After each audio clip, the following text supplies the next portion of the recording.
I want to see them in the top of every single company. I want to see them in positions of responsibility and power. I want to see their voices heard. I want to see them being recognised for their jobs and it being celebrated. It's useful to celebrate their achievements, but also to look to the future, to try and encourage more women to take up roles in engineering. A diverse workforce is a successful one. We do have a diverse way of thinking when it comes to male and female.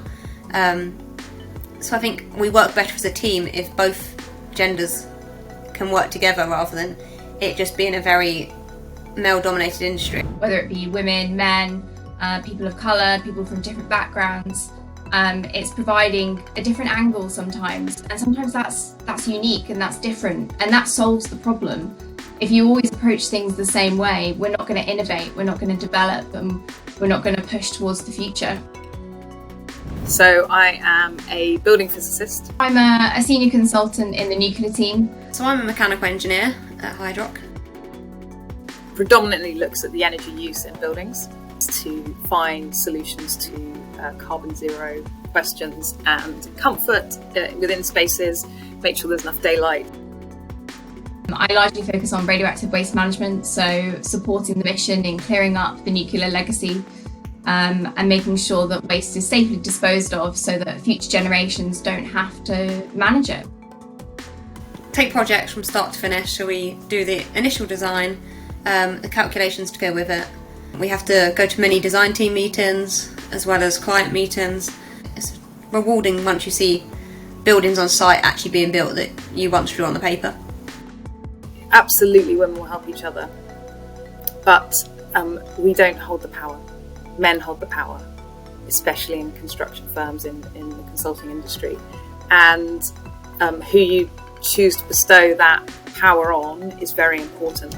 And that kind of isolates females from attending and not feeling comfortable in the networking world, whereas we need men to start speaking up and welcoming females into the networking industry so then we can spread our skills and knowledge. Tiny acts like that really help. I think what men don't realise is that it's very hard to get into their networks as a woman.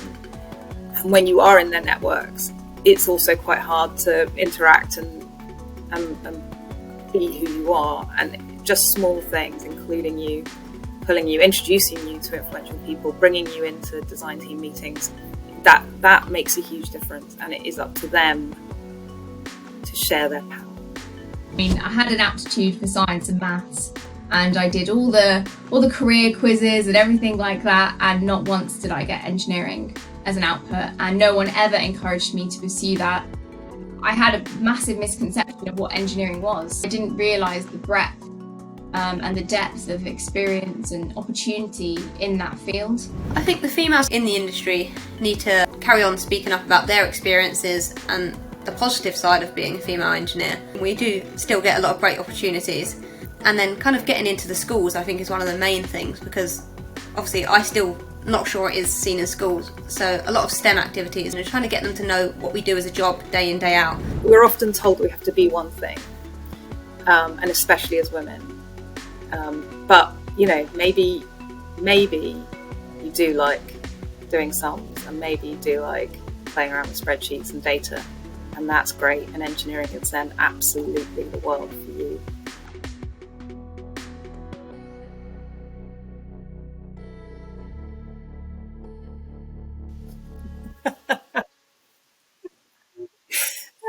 Well, there you go.